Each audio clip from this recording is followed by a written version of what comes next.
Balik lagi di channel Tapak Misteri Backpacker. Karena setiap perjalanan selalu punya cerita. Di episode kali ini ada seorang teman yang membagikan cerita mengenai pengalamannya dia waktu tinggal di rumah Belanda. Seperti apa ceritanya? Ayo kita dengerin. Di sini udah ada Tio. Tio, apa kabar? Alhamdulillah baik, Bang Anjit. Gimana kesibukan? Alhamdulillah sekarang ya sibuk kerja aja sih. Terus itu cerita itu kapan sih Yo, yang di rumah Belanda itu?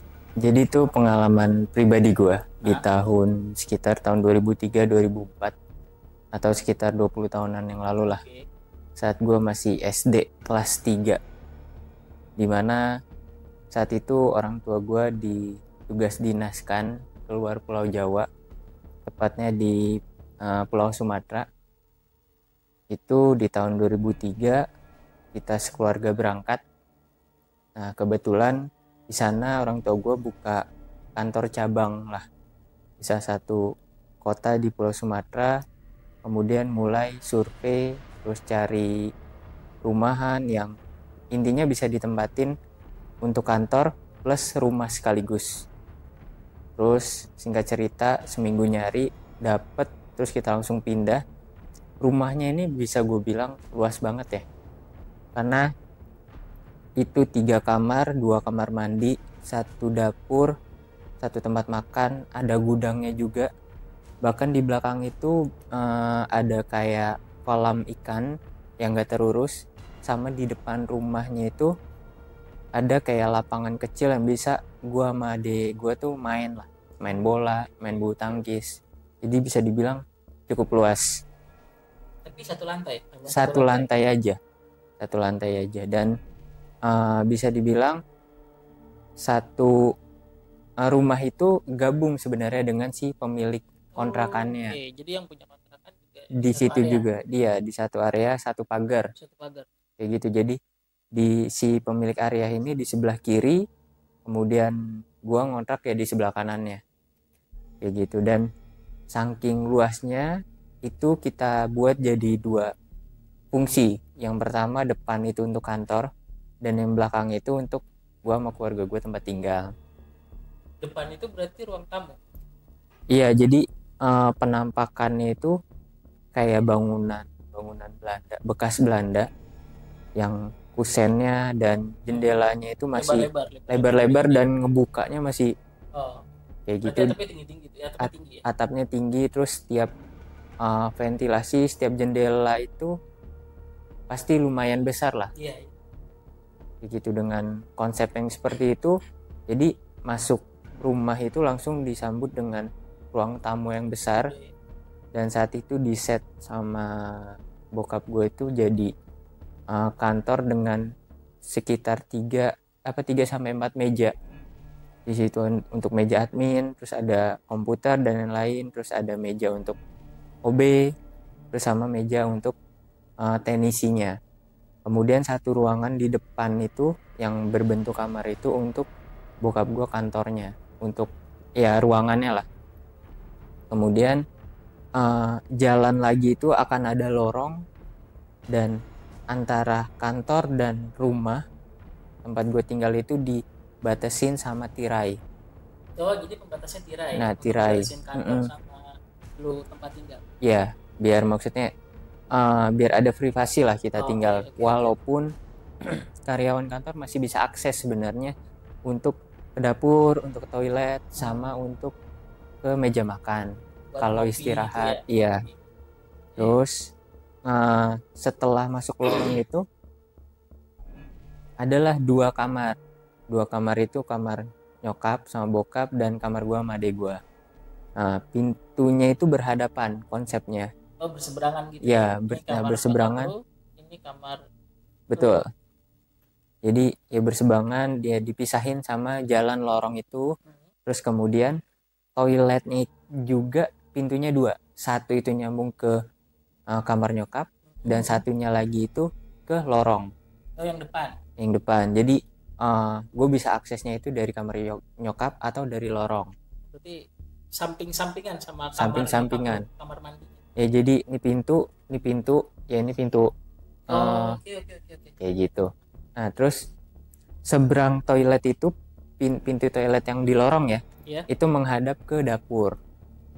Oh iya. Nah terus dapur juga konsepnya dengan jendela-jendela rumah zaman Belanda yang kebuka. Terus kemudian di ujung jalan lorong itu ada meja makan untuk tempat. Ruang makan.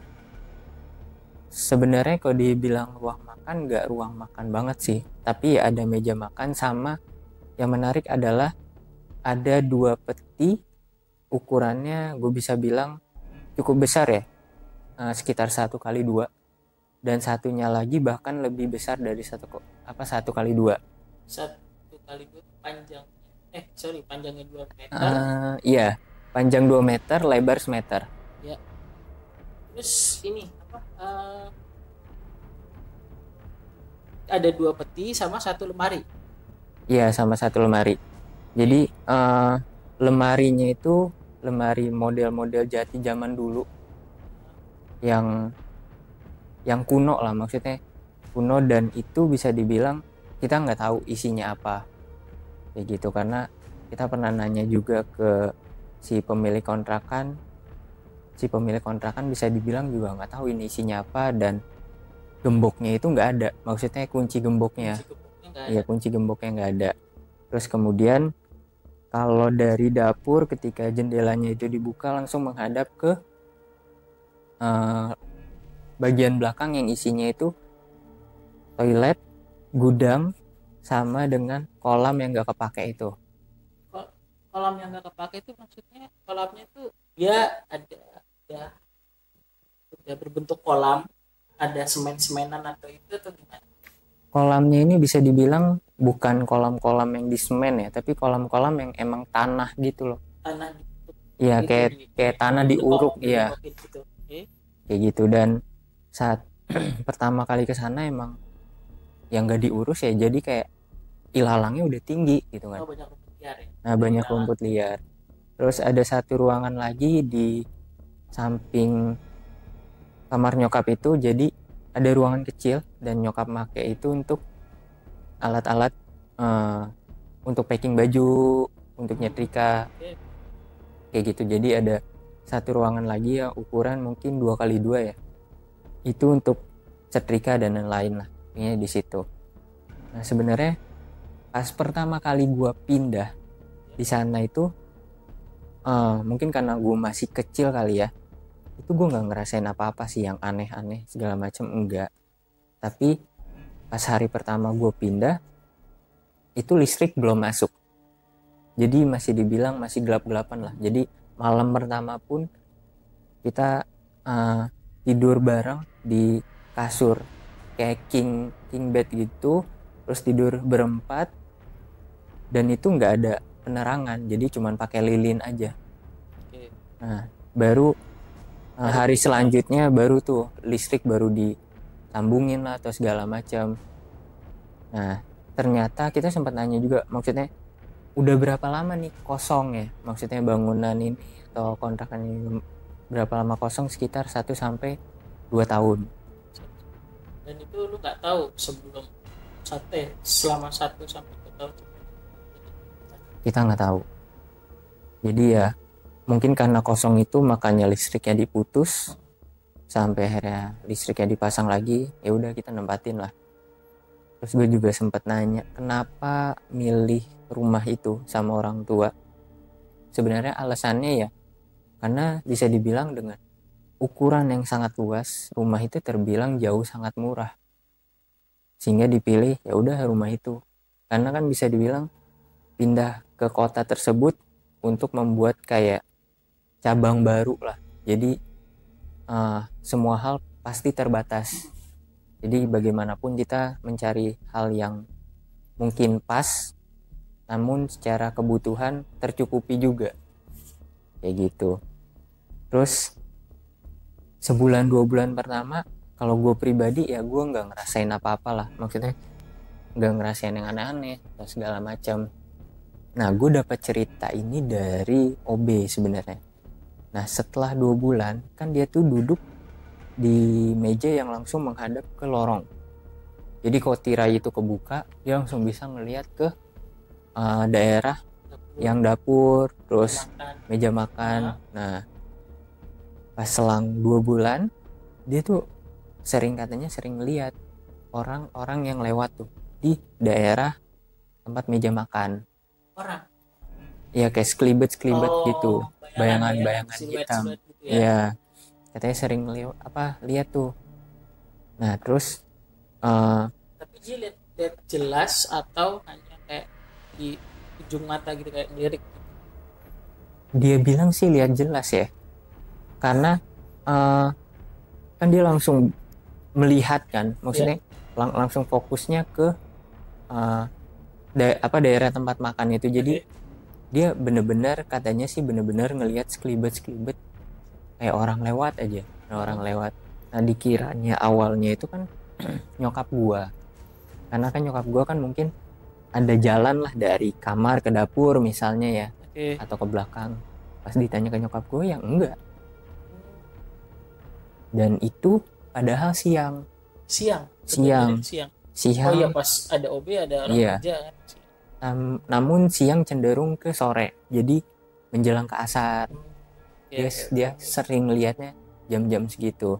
Nah, terus berjalan hingga 6 bulan, si OB ini gue nggak tahu punya kelebihan atau apa ya, dia di belakang itu suka, yang di bagian meja makan itu ya, suka duduk, suka tiba-tiba bengong, tatapannya kosong, segala macam. Nah iya, maksudnya ya tiba-tiba kosong aja.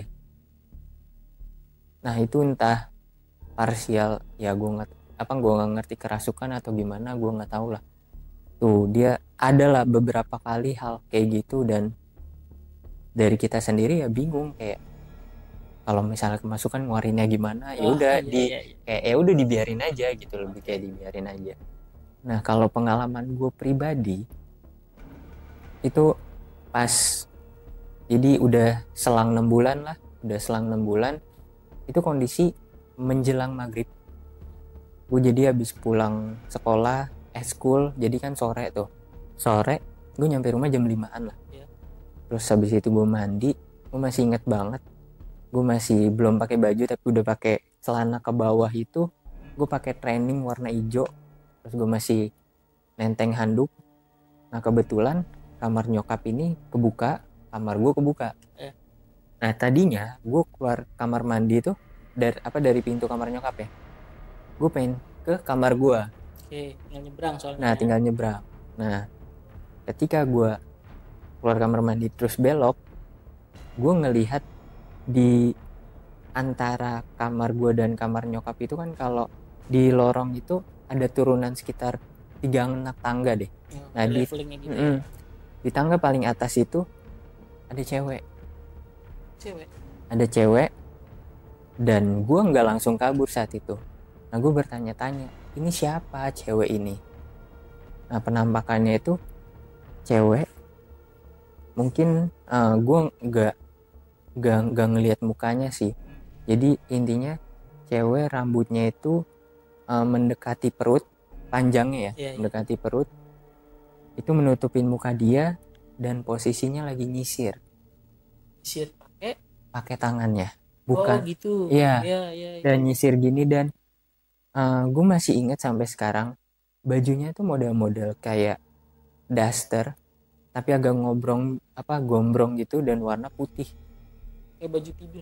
kayak baju tidur, kayak model, mungkin sih kalau bisa searching tuh kayak model-model zaman noni Belanda, tapi model baju tidurnya kali ya, yang ketat sininya. Iya, ininya agak gede gitu ya.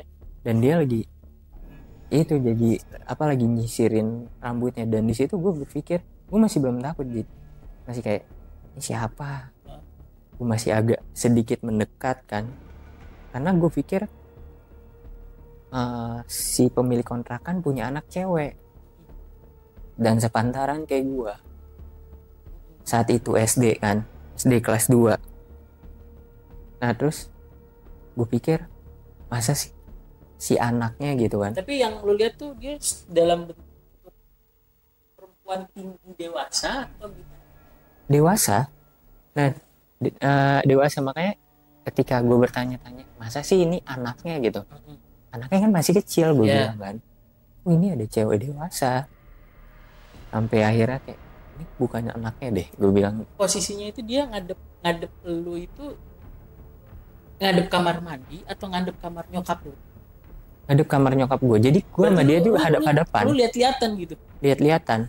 Dan gue nggak langsung kabur, gue kayak masih positif gitu loh, kayak ini siapa. Dan Terus, dia lebih dekat ke maksudnya dia dari kamar, kan tadi kamar lu sama nyokap lu seberang-seberangan.